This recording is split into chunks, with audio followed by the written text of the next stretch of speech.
नमस्कार दोस्तों।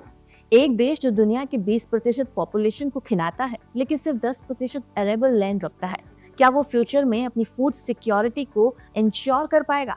आज हम बात करेंगे चाइना के फूड सिक्योरिटी चैलेंज। जिनपिंग ने इसे रेड लाइन कहा है, लेकिन ये लाइन इंटैक्ट रहेगी या टूटेगी? तो आइए समझते हैं इसके पीछे की कहानी।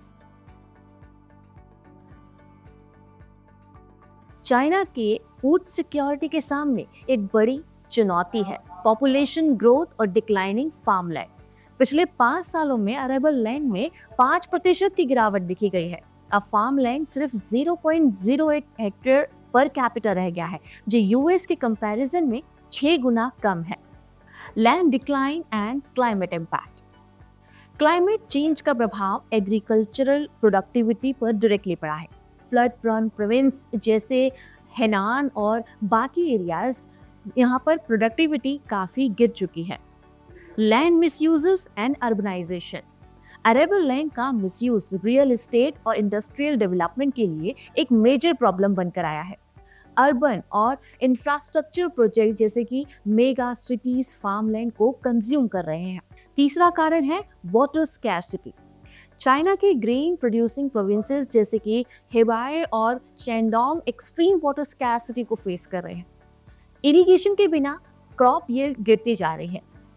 चाइना के लीडर्स के लिए हिस्ट्री एक बड़ी वार्निंग है। ग्रेट लीप फॉरवर्ड के टाइम पर इनएफिशिएंट फूड पॉलिसीज और बैड प्लानिंग की वजह से 30 से 40 मिलियन लोग भुखमरी के शिकार हो गए थे। ये एग्जाम्पल दिखाता है कि बैड पॉलिसी और मिसमैनेजमेंट चाइना के लिए कितना खतरनाक हो सकता है।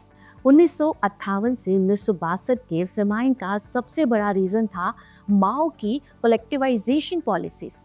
फार्मर्स के टूल्स और लाइव स्टॉक्स को फोर्सिबली कम्युनल प्रॉपर्टी बनाया गया था, जिससे प्रोडक्शन कोलैप्स हो गए थे। कई साइंटिफिक आइडियाज जैसे कि क्लोज प्लांटिंग या स्पैरो एलिमिनेशन कैंपेन ने नेचुरल बैलेंस को डिस्टर्ब किया था, जिससे क्रॉप फेलियर और फेमाइन हुआ था। इससे सबक लेकर मॉडर्न चाइना ने हाइब्रिड राइस और फार्मिंग जैसे सॉल्यूशंस को अडॉप्ट किया था, जिससे प्रोडक्टिविटी काफी इम्प्रूव हुई थी।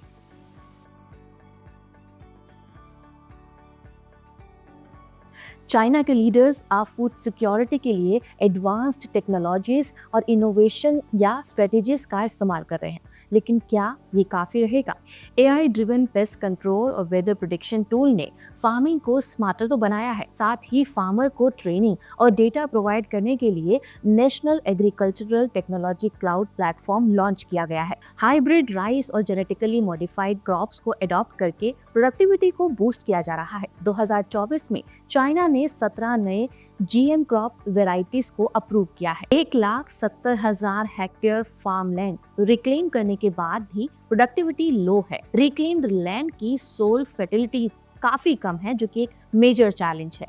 इतना ही नहीं, south north water diversion project जिसमें ट्रिलियंस ऑफ RMB इन्वेस्ट हुए हैं, ये ऐसे एरिया में इरिगेशन के एक्सेसेस को इम्प्रूव कर रहा है जहाँ पे एक्सेसिबिलिटी पहले से कम थी। चाइना का ये फूड इंपोर्ट उन पर डायरेक्टली कहीं ना कहीं सिक्योरिटी को इम्पैक्ट करता है। 2024 में उन्होंने $100 बिलियन के एग्रीकल्चरल प्रोडक्ट इंपोर्ट किए, जो दुनिया का हाईएस्ट फिगर था। इसके अलावा चाइना सोयाबीन, बीफ और कॉर्न का सबसे बड़ा इंपोर्टर है। US और ब्राजील से उनका मैक्सिमम इंपोर्ट होता है। ट्रेड वॉर्स और कोविड लॉकडाउन ने सप्लाई चेन को काफी डिस्टर्ब किया। अगर इंपोर्ट डिस्टर्ब हुए तो चाइना का इंटरनल फूड प्रोडक्शन क्राइसिस में आ सकता है। चाइना की हाई डिमांड से global food prices directly impact होते हैं, यानी कि अगर उनका इंपोर्ट स्टॉप हुआ तो एक ग्लोबल फूड शॉर्टेज काफ़ी हद तक इम्पैक्ट कर सकता है। फूड सिक्योरिटी को इंश्योर करने के लिए एक एफिशिएंट गवर्नेंस सिस्टम की ज़रूरत है, लेकिन चाइना के सिस्टम में करप्शन और मिसमैनेजमेंट मेजर रोड ब्लॉक्स बनकर सामने आते हैं। 2022 में नेशनल फूड रिजर्व एडमिनिस्ट्रेशन के एक्स चीफ को करप्शन चार्जेस पर हटाया गया था। इससे क्लियर होता है कि गवर्नेंस अभी भी काफी कमजोर है।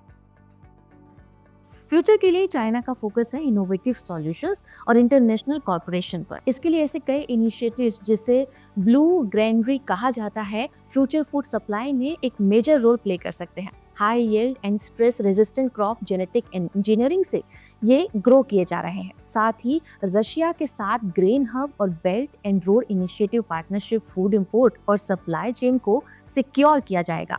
खैर, चाइना का स्ट्रगल हमें दिखाता है कि फूड सिक्योरिटी एक देश का नहीं बल्कि ग्लोबल कम्युनिटी का एक बड़ा इशू है। इंडिया के लिए ये एक रिमाइंडर है कि सेल्फ सफिशिएंसी और सस्टेनेबल फार्मिंग के लिए हमें अपने रिसोर्सेज को प्रोटेक्ट करना होगा और इनोवेट करना होगा। दोस्तों, क्या आप इस मिशन का हिस्सा बनेंगे? फूड सिक्योरिटी एक ग्लोबल चैलेंज है और भारत के लिए या भारत के यूथ के लिए एक बड़ी अपॉर्चुनिटी भी है। क्या हम सस्टेनेबल फार्मिंग और स्मार्ट एग्रीकल्चर में लीडरशिप ले सकते हैं? अगर हाँ, तो अपने आइडियाज को हमारे कमेंट सेक्शन में जरूर शेयर करें। अपने लोकल फार्मर्स को सपोर्ट करें और अपने देश के लिए सॉल्यूशन के लिए काम करें। नमस्कार।